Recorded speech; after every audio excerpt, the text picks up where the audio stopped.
जयंत ने कहा तो फिर किस लिए लगा है, फिर किस लिए लगा है? नारद जी ने कहा ये ब्रह्मास्त्र तुम्हें मारने के लिए नहीं लगा है, बल्कि तुम्हें संदेश देना चाहता है कि जिसका तुमने अपराध किया है, तो संसार के पास तो घूम करके देख लिया, किसी ने सहारा नहीं दिया, किसी ने तुम्हें बैठने तक को नहीं कहा। तूने अपराध किया है रघुनाथ का, और तू चाह रहा है बचा ले मुझे संसार के लोग। अपराध जिसका किया है उसकी शरण में जा। अरे मूर्ख, दुनिया अगर अपराध करती है तो भगवान के शरण में जाते हैं, भगवान उसे क्षमा करते हैं। तू तो भगवान का ही अपराध करके दुनिया के पास जा रहा है। दुनिया के लोग तुम्हें क्या सहारा देंगे? जिसका अपराध किया है तुमने उसकी शरण में जा, और उसकी शरण में जाएगा तो वो शायद हो सके तो तुम्हें क्षमा कर दे, इसलिए तू उसकी शरण में जा। ये ब्रह्मास्त्र में ये उपदेश देना चाहता है कि जिसका तुमने अपराध किया है उसके सामने जा करके हाजिर हो जा। जयंत जा करके मैया जानकी के पास जाकर के बैठ गया। सोचा राम जी के पास जाऊंगा तो क्रोध में पहले ही है और पहले ही मार देंगे पट से। जा करके मैया जानकी के सन्मुख बैठ गया और राम जी की तरफ पीठ कर लिया। जैसे ही राम जी ने देखा, अरे जयंत तो फिर आ गया तूने अपराध क्यों किया था, क्यों सीता के चरणों में चोंच मारा था? तो जयंत कहता है कि सरकार, मैं आपके प्रभाव को जानना चाहता था। राम जी ने कहा तो फिर जान लिया मेरा प्रभाव, जान लिया मेरी शक्ति को। जयंत कहता है जितना सोचा नहीं था उससे ज्यादा जान लिया, जितना सोचा नहीं था उससे ज्यादा जान लिया। तो फिर क्यों आया है, अब क्या करने आया है? तो अब कहता है जयंत की सरकार, उस समय तो आपके प्रभाव को दर्शन करना चाहता था, आपके प्रभाव को देखना चाहता था, लेकिन सरकार अब मैं आपके स्वभाव का दर्शन करना चाहता हूँ, आपके स्वभाव को देखना चाहता हूँ। मैया जानकी को दया आई और मैया जानकी ने कहा, नाथ बालक है, अपना ही बालक है और गलती हो जाती है बालक से, इसलिए क्षमा कर दीजिए। देखिए, संसार में चोट खाने के बाद अगर किसी को क्षमा करने की शक्ति है तो केवल और केवल माँ के भीतर है। चोट खा ले फिर भी क्षमा करने की शक्ति विराजमान है तो केवल और केवल वात्सल्य मूर्ति माताएं में है, इसलिए तो वात्सल्य मूर्ति कहा गया है। मैया ने कहा क्षमा कर दीजिए, अपना ही बालक है, गलती हो गई। भगवान भोलेनाथ कहते हैं मैया पार्वती से, देवी जयंत ने तो ऐसा अपराध किया था कि जिससे उसको प्राण दंड मिले, लेकिन सरकार इतने कृपालु हैं, इतने दयालु हैं कि प्रभु श्री राम जी ने उस जयंत को एक आंख से काना बना के छोड़ दिया। अच्छा, एक आंख से काना क्यों बनाया? इसलिए बनाया भगवान ने, कहीं संसार ये ना कहने लगे कि भगवान के द्वारा छोड़ा गया ब्रह्मास्त्र भी विफल हो सकता है। ब्रह्मास्त्र के मर्यादा को रखने के लिए भगवान ने जयंत को एक आंख से काना बना के छोड़ दिया। इतने दयालु भगवान हैं। लाख अपराध कर दे लेकिन फिर भी भगवान के शरण में चले जाए तो भगवान हमें क्या करते हैं? क्षमा कर देते, चाहे कितना भी बड़ा अपराध कर दे। अपराध ऐसा किया था कि उसको प्राण दंड मिले, लेकिन भगवान इतने कृपालु हैं कि केवल एक आंख से काना बना के छोड़ दिया।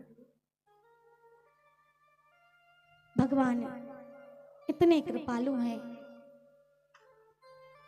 प्रभु श्री राम जी को लगा कि चित्रकूट में रहना अब उचित नहीं है, बहुत दिन हो गए। लगभग प्रभु श्री राम जी ने चित्रकूट में 12 वर्ष तक निवास किया है। प्रभु श्री राम जी को लगा कि चित्रकूट में निवास किए हुए बहुत दिन हो गए हैं, लोगों तक मेरी बात पहुंच गई है, सब लोग जानने लगे हैं और भीड़ लगने लगी है, इसलिए अब यहाँ पर रहना थोड़ा उचित नहीं है। और जैसे ही विचार आया, प्रभु श्री राम जी ने चित्रकूट को प्रणाम करके मैया और भैया के साथ अत्रि मुनि के आश्रम में आए। महाराज, माता अनसुईया के पति महाराज अत्रि मुनि हैं। जो भी अनसुईया धाम गए होंगे, अनसुईया धाम जहाँ पे अत्रि मुनि निवास करते थे, अत्रि मुनि का आश्रम है। आज प्रभु श्री राम जी मैया और भैया के साथ अत्रि मुनि के आश्रम में आए, और जैसे ही अत्रि मुनि के आश्रम में आए, अत्रि मुनि ने सुना मेरे आश्रम में राम आए हैं, हृदय गदगद हो गया। और जैसे ही अत्रि मुनि के आश्रम में गए, अत्रि मुनि ने जैसे ही राम जी को देखा, मानसिक रूप से अत्रि मुनि ने भगवान के चरणों में प्रणाम किया है। और प्रभु श्री राम जी ने, दोनों भैया प्रभु श्री राम जी और लक्ष्मण जी ने अत्रि मुनि के चरणों में दंडवत किया है। दंडवत करने के पश्चात अत्रि मुनि प्रभु श्री राम जी से वार्तालाप करने लगे। इधर मैया सीता को अत्रि मुनि की पत्नी महासती अनसुईया मैया ने सीता मैया को अपने साथ अंदर भीतर आश्रम में ले गई, और इधर प्रभु श्री राम जी और भैया लक्ष्मण अत्रि मुनि से वार्तालाप करने लगे। प्रभु श्री राम जी ने सब बताया कि हे मुनिवर, अब मैं चाहता हूँ कि यहाँ से मैं आगे बढ़ूँ, यहाँ से जाना चाहता हूँ, प्रस्थान करना चाहता हूँ, इसलिए मुझे आप जाने की आज्ञा दें। इधर वार्तालाप चल रही थी। मैया सीता को मैया सती अनसुईया ने बड़ा ही सुंदर पातिव्रत धर्म का शिक्षा दे रही है, और मैया सती अनसुईया सीता जी के माध्यम से अपितु पूरे संसार को शिक्षा दे रही है नारी धर्म का, कि संसार में सबसे उत्तम नारी वही है जो हर परिस्थिति में अपने पति का साथ दे, चाहे दुख हो या सुख हो, जैसी भी परिस्थिति आए उस परिस्थिति में अपने पति के साथ रहे। ये सबसे उत्तम नारी की श्रेणी में आती है। सबसे उत्तम नारी वही है जो हर परिस्थिति में अपने पति का साथ दे। मैया सती अनसुईया कहती हैं कि तुम्हारे माध्यम से तो मैं अपितु पूरे संसार को नारी धर्म की शिक्षा दे रही हूँ। और मैया खूब सुंदर नारी धर्म की शिक्षा दे करके कहती हैं कि पुत्री, तुम तो सबसे उत्तम नारी में से आती हो, हर परिस्थिति में तुम अपने पति के साथ हो।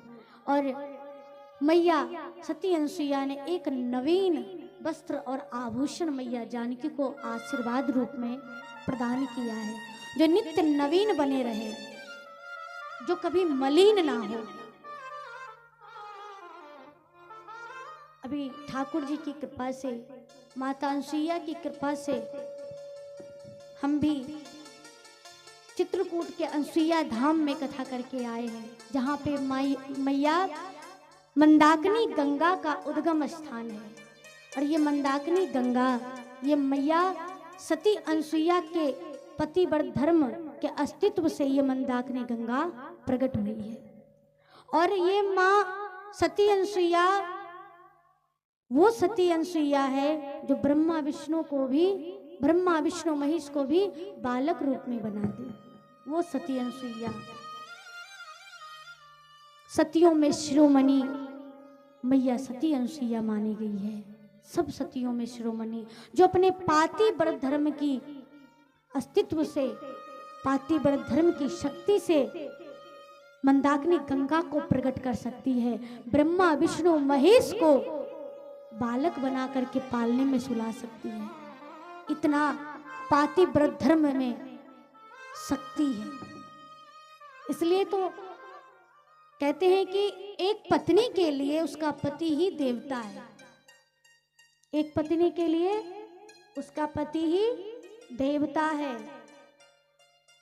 उसके अलावा फिर कोई देवता नहीं है। ये मां सती अनसुईया पातिव्रत धर्म में श्रेष्ठ सतियों में शिरोमणि है। आज ये माता अनसुईया सीता मैया को आशीर्वाद देकर के एक नवीन वस्त्र और आभूषण प्रदान किया है आशीर्वाद के स्वरूप में।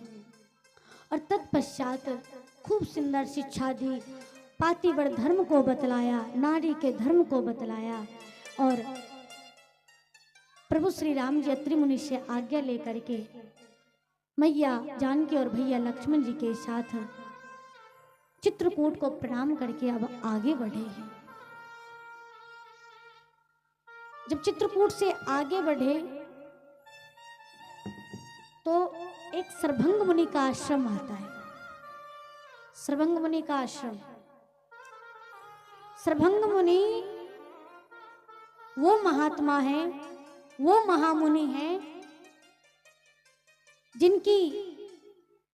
जिन्होंने इतना पुण्य अर्जित कर लिया था अपने जीवन में। इनके इतने पुण्य अर्जित हो गए थे जिसके लिए ब्रह्मा जी ने स्वयं अपने विमान को भेजा था सर्वभंग मुनि जी को ब्रह्मलोक लाने के लिए। सर्वभंग मुनि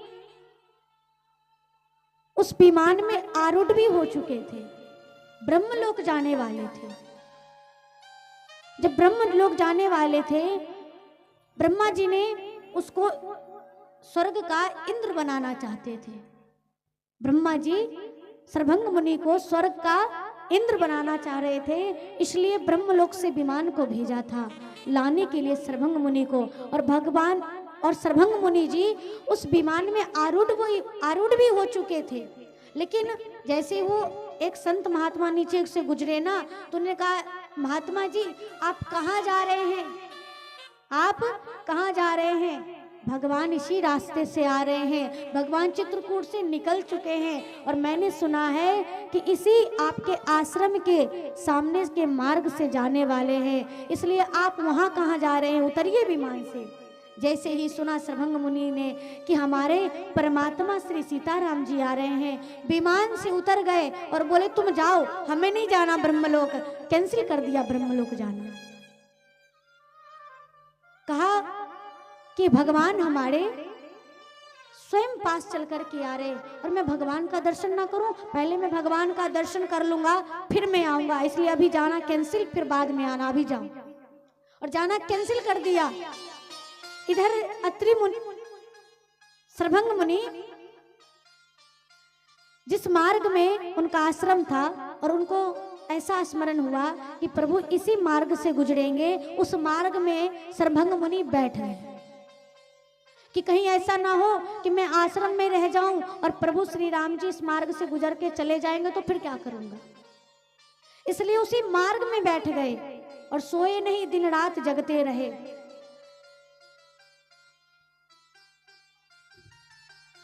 सर्वभंग मुनि उसी मार्ग में बैठ गए और भगवान की राह निहारने लगे। चितवत पंथ रहे दिन राती, चितवत पंथ रहे दिन राती, अब प्रभु देखी जुड़ानी छाती, अब प्रभु देखी जुड़ानी छाती, अब प्रभु देखी जुड़ानी छाती, अब प्रभु देखी जुड़ानी छाती।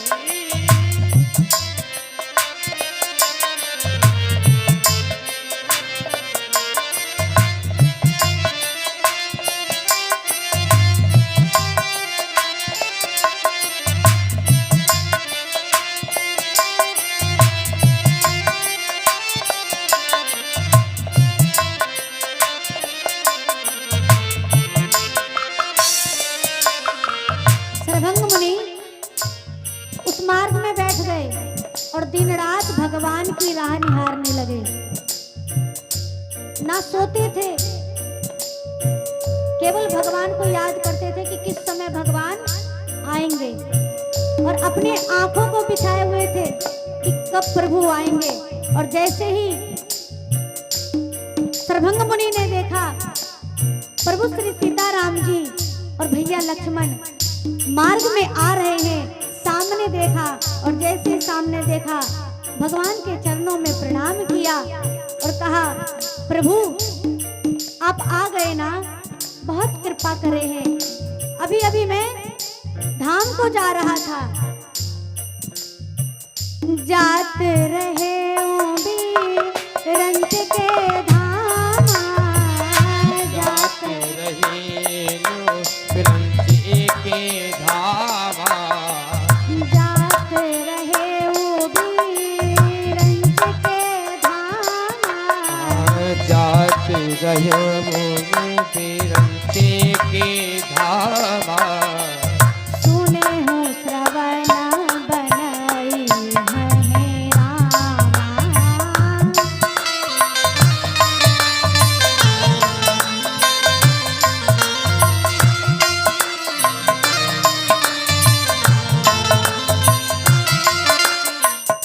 जात रहे रंच के धामा, जात रहे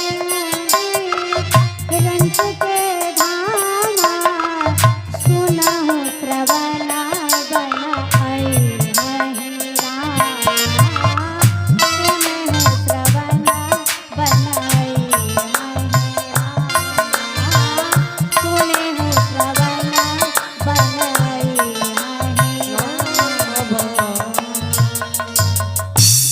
सरभंग मुनि ने कहा, हे नाथ, मैं भगवान के धाम को जा रहा था, ब्रह्मलोक जा रहा था, लेकिन जैसे ही मैंने सुना ना कि आप इसी वन में आ रहे हैं, तो मैंने जाना कैंसिल कर दिया। सरकार, आपको देख करके मैंने जो भी जप तप किया, आज मेरे जीवन की समस्त अभिलाषाएं पूर्ण हो गई, सब मेरे पुण्य सब सफल हो गए। आपको देख करके मैं गदगद हो गया, सब कुछ सफल हो गया। और सरभंग मुनि ने उसी समय प्रभु श्री राम जी से कहा कि सरकार बस आप 2 मिनट यहाँ रुकिए, ज़्यादा नहीं, कुछ क्षण आप रुकिए। और जैसे ही कहा कुछ क्षण रुकिए, लक्ष्मण जी से सरभंग मुनि ने कहा, भैया आप तो थोड़ी अपनी कमंडलू में से जल दीजिए। और जैसे ही लक्ष्मण जी से जल मांगा, जल को लिया और कहा, हे सरकार, मैंने जीवन में जितने पुण्य किए हैं, जीवन में मैंने जो भी पुण्य किया है, पाप किया है, जो भी कुछ किया है, जप किया है, तप किया है, जितना भी मैंने आपकी भक्ति करी है, सब कुछ मैं आपको समर्पित करता हूँ। और सरभंग मुनि ने भगवान को सब कुछ अर्पण कर दी। सरभंग मुनि ने जीवन की समस्त साधनाओं को भगवान के सामने भगवान को समर्पित कर दिया। सब कुछ सरकार आपका है। जैसे ही अर्पित कर दिया और कहा, सरकार बस कुछ क्षण आप केवल खड़े रहिए, और आपको देखते ही देखते मैं एक काम करना चाहता हूँ। सरभंग मुनि ने क्या किया, लकड़ियों को इकट्ठा किया, चिता बनाई और कहा, सरकार केवल आप यहाँ पे खड़े खड़े रहिए, मैं आपको देखते ही मैं चाहता हूँ कि आपको देखते देखते मेरा ये पंच भौतिक शरीर है ना, मैं अपने पंच भौतिक शरीर को त्यागना चाहता हूँ, और मैं अपने शरीर को त्यागना चाहता हूँ। और देखते देखते सरभंग मुनि ने चिता पर जा करके सरभंग मुनि बैठ गए, और सरभंग मुनि बैठ करके चिता पर भगवान को देखते देखते उस चिता में जल करके भस्म हो गए। जीवन का देह का परित्याग कर दिया और भगवान के परम धाम को चले गए। बोलिए भक्त वत्सल भगवान की।